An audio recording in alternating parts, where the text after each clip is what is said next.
ang problema talaga, maraming pinapangako si Presidente na hindi niya natutupad. Punta tayo kung sa mainit na issue, itong latest na speech ni Speaker Romualdez, dating Speaker Romualdez. Anong inyong reaction nung una niyong napanood itong speech ni Speaker Romualdez? Sa pumayat siya. Hindi, ang tingin ko, ang sinasabi niya, parang dahil sinabi nga na ni Ombudsman Remulla na kakasuhan nila ng plunder, parang ang sinasabi niya, aba, hindi ako mastermind. At ayoko na akong gawin yung scapegoat. And I will not go down alone. Sama-sama sila. Sama-sama tayo. So may pag-amin yun, Kong?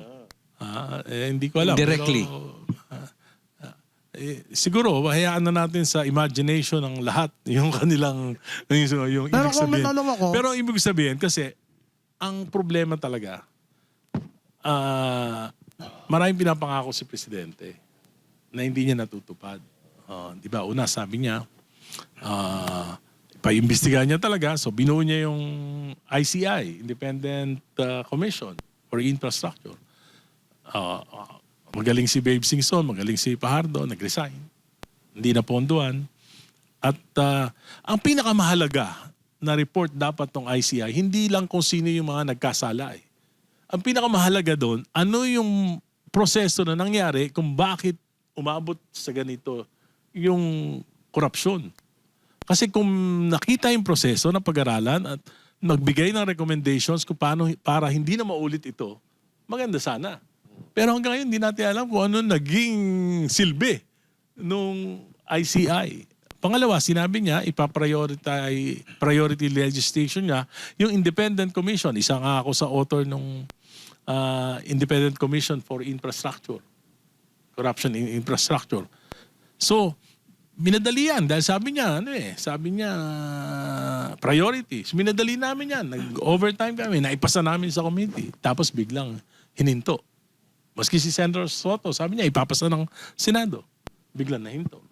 Pero Diba? kung Pangatlo, sabi niya, yung political reforms. Ako yung unang-unang nagsalita sa Kongreso na ang pinakamalaking dapat na gawin ng Pangulo para mahinto ito, political reforms. Yung prosecution ng mga offenders, may legal na proseso yan. Matagal na yan. Matagal yang gawin. Due process. Pero, dahil nangyari yan, may utang ang Pangulo sa bayan na magkaroon ng mga reforma. At sinabi ko nga, isa sa mga reforma na isang dahilan ng korupsyon, yung anti-political dynasty. So, prioritize niya rin. Di ba?